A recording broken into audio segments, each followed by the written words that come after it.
Imagine finding out that something you do every single week in your own kitchen, something you do specifically because you are trying to be practical, trying to save money, trying not to waste food, is quietly and systematically creating the conditions for one of the deadliest cancers in the human body without you knowing. Does that sound extreme? Unfortunately, it is not. There is a habit that hundreds of millions of people repeat every week without a second thought. Reheating leftovers. And the truth about what happens inside 5 very specific foods, the second time heat touches them, is something that most people will go their entire lives without ever being told. In the next few minutes, I am going to show you exactly which 5 foods are the most dangerous to reheat, what they are chemically turning into inside your body when you press that button, and why that transformation connects directly to one of the cancers with the lowest survival rates in all of modern medicine, pancreatic cancer. I am Dr. Michael Kent, and I am going to tell you something today that I believe every single person who cooks at home deserves to know, because I have sat across from too many patients who received a devastating diagnosis and looked at me and asked, why did nobody warn me about this sooner? I am done staying quiet. Now here is what you need to understand before we begin. Your pancreas never warns you.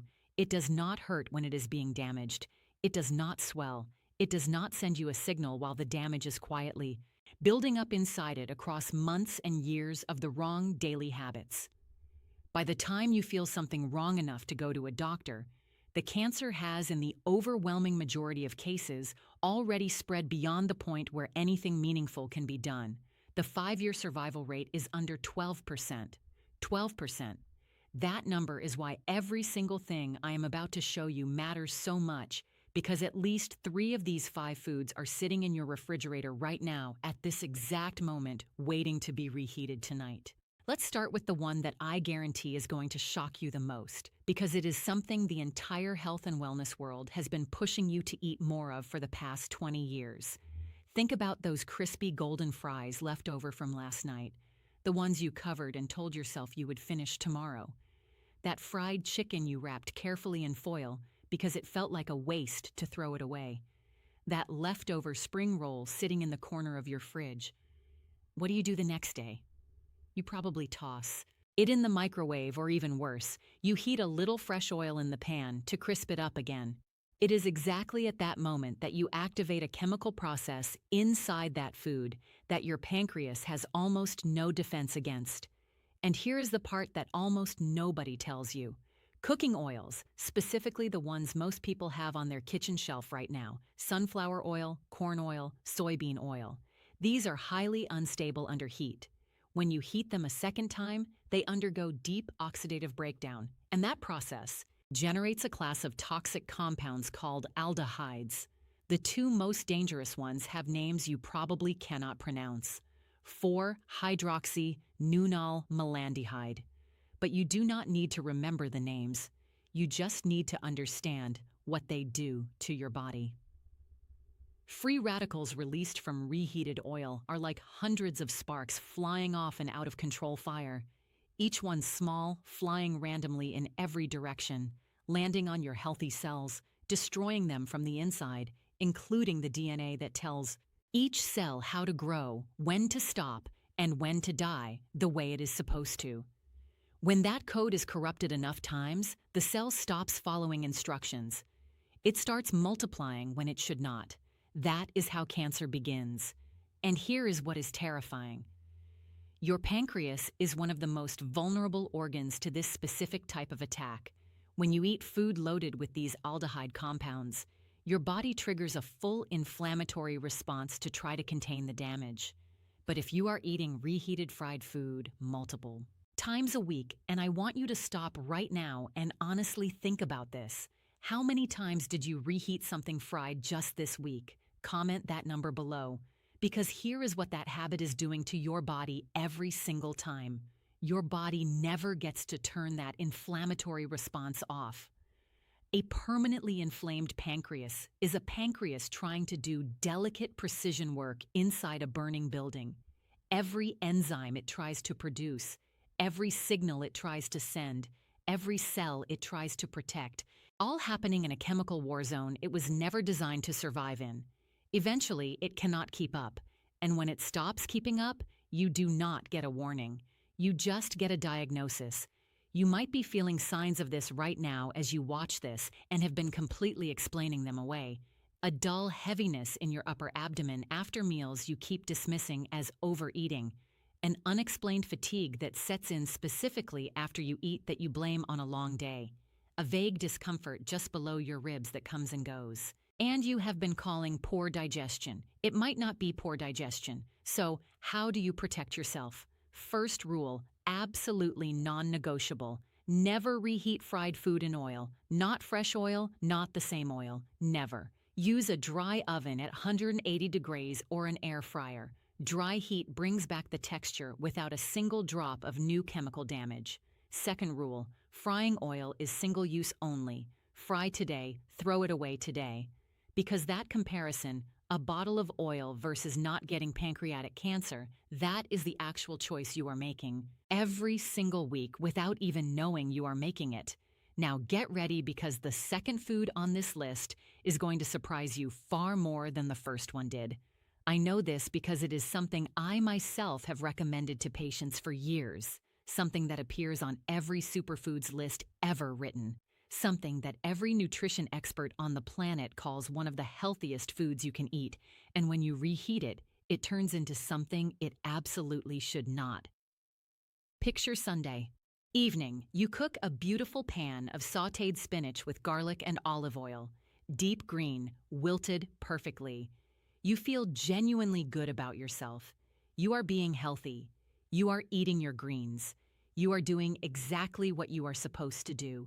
You put the leftovers in a container in the fridge. Monday lunch, you take it out and microwave it for 90 seconds. It smells exactly the same, looks exactly the same, tastes exactly the same. And while you are eating it, that second round of heat has just triggered a chemical reaction inside that spinach that the World Health Organization has officially linked to cancer risk. Here is what is happening inside that container. All leafy greens, spinach, kale, chardrid, arugula, all of them contain naturally occurring compounds called nitrates. Fresh, they are completely harmless. Zero problem. But when you cook these vegetables and let them sit, bacteria naturally present in the food begin converting those harmless nitrates into something called nitrites. And when you apply heat a second time, those nitrites react with amino acids in the food and form compounds called nitrosamines. Burn that word into your head. Nitrosamines. The International Agency for Research on Cancer classifies nitrosamines as probable human carcinogens, and they are genotoxic, meaning they go directly inside the nucleus of your cells and damage your DNA, not from the outside, from within the genetic machinery itself.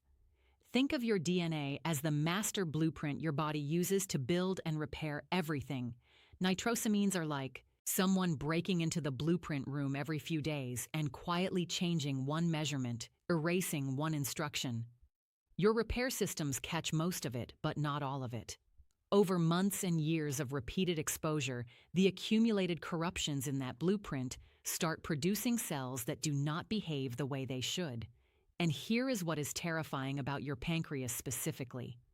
Once nitrosamines enter your bloodstream after that reheated spinach, they travel to every organ your blood reaches, and the pancreas is called into the detoxification effort repeatedly, week after week. Bathing in genotoxic compounds while simultaneously being forced into chronic biochemical stress. How many times this week did you cook leafy greens and reheat them the next day? Write the real number in the comments because most people do this completely innocently, and the innocence of it is exactly what makes it dangerous. The fix: eat your cooked greens cold, cold cooked spinach in a grain bowl, tossed in a salad folded, into a wrap. Every nutrient is still there, zero nitrosamine formation, because there is no second heat. If you need them warm, cook only what you are eating right now, not a batch for the week, just this meal. And if you do, reheat once only. Each additional heating cycle multiplies the nitrosamine formation. That is not a metaphor. That is chemistry. Now, The third food, and this one I think is going to be the most shocking thing we cover today because it is the most innocent-looking food in existence. No strong flavor, no strong smell, and the danger inside it cannot be detected by any of your senses. Think about the pot of rice you made a few days ago. You made a large batch because it is easier that way. You have been reheating portions of it every day. This is completely normal. Every household on the planet does this. And hidden inside that rice from the exact moment it stopped cooking and started cooling, a biological process has been quietly unfolding that most people have never once been warned about. I need to introduce you to a bacterium called Bacillus cereus. This organism is present in raw rice from any supermarket anywhere in the world. Cooking kills the active bacteria, but it does not kill the spores. A spore is a hardened biological survival structure that certain bacteria produce specifically to survive conditions that would kill them. Boiling water cannot destroy them. Normal cooking temperatures cannot touch them. They sit dormant in your perfectly cooked rice, completely invisible, completely undetectable by any smell or taste, waiting for the temperature to drop into their ideal multiplication range, which is exactly the temperature of your kitchen counter as that rice cools after cooking. The moment the temperature drops, those spores wake up. They multiply. They produce toxins.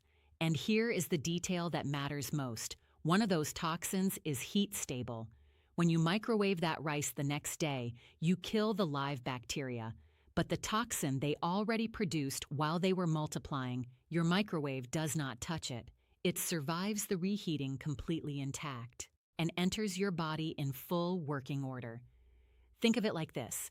Imagine a factory producing toxic chemicals in your basement without you knowing. You find out and shut it down. You turn off every machine, but the barrels already produced before you shut it down are still sitting there in the warehouse. Your microwave shuts down the factory, but the barrels are already in your bowl and you are about to eat them. Now, here is the pancreas connection. Repeated low-level exposure to these toxins, even without dramatic full-blown food poisoning every time, creates chronic low-grade inflammation throughout your gut. And science has clearly mapped what researchers call the gut-pancreas axis. Your gut and your pancreas share blood supply, lymphatic drainage, and inflammatory signaling pathways. A chronically inflamed gut sends those inflammatory signals directly to your pancreas. Every time, without exception, how many days has the rice in your refrigerator been sitting there right now? 1 day? 3 days? A week?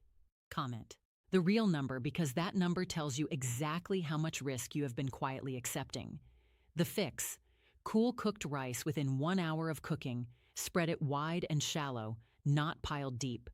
More surface area means faster cooling, means less time for those spores to activate.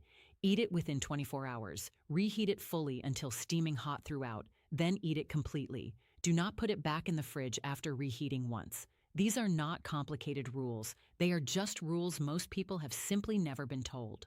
Now, the fourth food. Nearly every family eats this multiple times a week.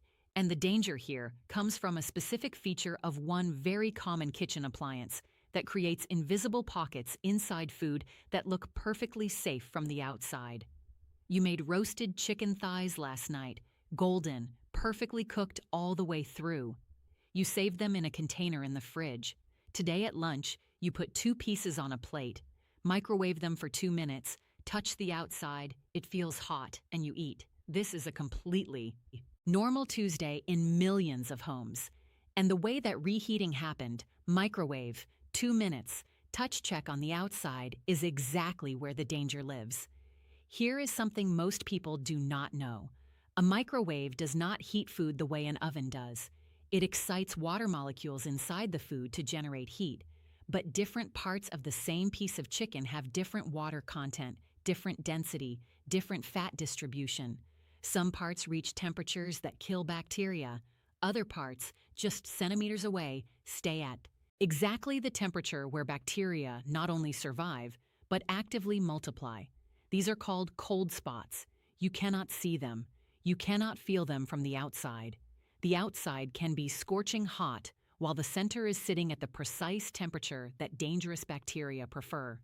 Two bacteria make this specifically terrifying with chicken: Salmonella and Campylobacter, both present in raw poultry at very high rates.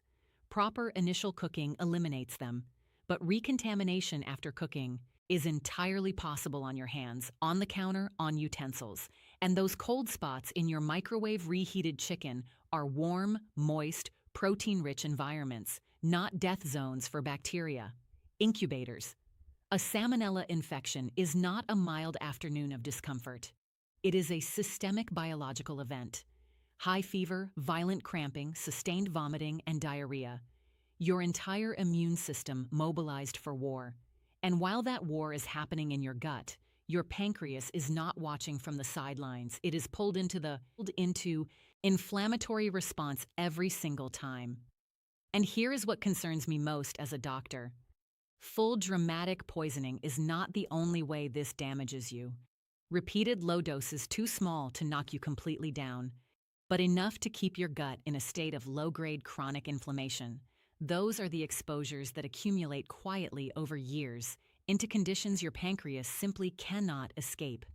Be completely honest right now.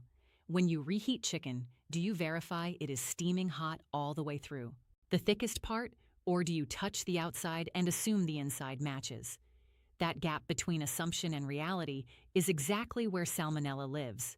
The fix: use the oven. 175 degrees C, covered tightly with foil, 15 to 20 minutes. The moist, trapped heat reaches every part uniformly. No cold spots anywhere. If you must use a microwave, cut the chicken into small, uniform pieces. Use medium, not maximum power. Stop halfway through and rearrange everything. Then let it rest covered 2 full minutes after heating, or eat it cold. Cold. Chicken shredded into a salad eliminates every single risk we just discussed. Zero reheating, zero cold spots, zero inflammatory cascade reaching your pancreas. Now we have reached the 5th and final food. And this one is unique because it carries not one but 2 completely separate chemical dangers happening at the exact same time. 2 different attacks on your pancreas from a single bowl of leftovers. Think about the roasted potatoes from last Sunday. Perfect, golden, crispy outside, fluffy inside. You made a whole tray. Monday. Evening. You take them out, toss them in a pan with a little oil to crisp them back up, and eat them feeling resourceful. And right now, inside those potatoes, 2 completely independent chemical processes are attacking your pancreas from 2 different angles simultaneously. The first attack comes from a compound called acrylamide. The International Agency for Research on Cancer classifies it as a probable human carcinogen. It forms when starchy foods are exposed to temperatures above 120 degrees C. That golden color you love on a perfectly roasted potato. That crispiness that is the Maillard reaction, and acrylamide forms as part of that exact same process. Here is what makes reheated potatoes specifically more dangerous than freshly cooked ones. When a potato is cooked once and then refrigerated, its surface dries out. Sugars and amino acids concentrate at that dry surface. When you apply high heat a second time, the chemical conditions for acrylamide formation are more favorable than they were during the first cooking. You may be getting a meaningfully higher carcinogen load from your reheated potatoes than from the original meal. That is attack number 1, direct carcinogenic damage to pancreatic cells. Now, attack number 2. This one exhausts your pancreas in a way that compounds silently over years. When potatoes are cooked and then cooled completely in the refrigerator, something remarkable happens. Part of the regular starch inside converts into resistant starch. Resistant starch is genuinely protective. It moderates your blood sugar. It slows glucose absorption. It feeds beneficial gut bacteria. A cold-cooked potato is metabolically a completely different food than a hot one. The moment you reheat that potato at high heat, that resistant starch converts back into regular, rapidly digested starch. The beneficial transformation that happened during cooling is destroyed in 90 seconds in your microwave. What was gentle on your blood sugar is now a spike. And who responds to that spike? Your pancreas, specifically the beta cells that produce insulin, forced into a sudden, large, urgent release, once completely normal. But 3 times a week, every week for years, those beta cells are being driven into repeated emergency production events. They exhaust, they become less responsive, they degrade. And progressive beta cell exhaustion is a documented pathway toward the chronic conditions that precede pancreatic cancer. 2 attacks at the same time every single time you reheat those potatoes. And if you refry them in oil, you are stacking the dangers of food one on top of food. 5. Maximum acrylamide, maximum oil oxidation. Every single hazard from this entire video concentrated into one dish. How many times this week did you reheat potatoes? Comment the honest number right now. The fix. Eat your cooked potatoes cold whenever you possibly can. Cold potato salad with good olive oil, a little vinegar, fresh herbs. It sounds strange until you try it. You keep all the resistant starch. Eliminate additional acrylamide and give your pancreatic beta cells a meal they do not have to fight against. If you need them, warm, steam them, or use the lowest heat that just takes the chill off. Warm, not hot. And never ever refry an already cooked potato. Fresh potato fried once is a completely different chemical event than a cooked potato fried twice. We have now gone through all 5. And before you close this video, I need to tell you something that matters more than all the information we just covered. If you have been doing these things for years, it is not too late. The human body has a capacity for recovery that genuinely humbles me. After all my years in medicine, chronic inflammation can come down. Damaged cells get replaced constantly by new ones. The conditions we discussed are not a sentence. They are a starting point, and every better choice you make from this moment forward moves you in the right direction. What I am asking you to carry out of here today is not fear. Fear paralyzes. What I am asking you to carry is the specific practical knowledge that lets you make one different choice tonight. When you open that refrigerator, fried food, reheat it. Dry in an oven or air fryer, never in oil. Leafy greens. Eat them cold or cook only what you need for right now. Rice. Cool it fast. Refrigerate within the hour. Eat it within 24 hours. Chicken. Oven, not microwave, or eat it cold. Potatoes cold whenever you can, or gentle low heat. Small habits practiced consistently over months and years. Your pancreas has been working for you in complete silence every single day of your life, never once asking for anything in return. Start giving it something back. I am Dr. Michael Kent. If this gave you something real today, think of one person you love right now. Your mother, your partner, your closest friend. Someone who reheats rice every day and has never heard any of this. Send them this video right now, not tomorrow, right now. That might be the most important thing you do today. Take care of yourselves. See you in the next one.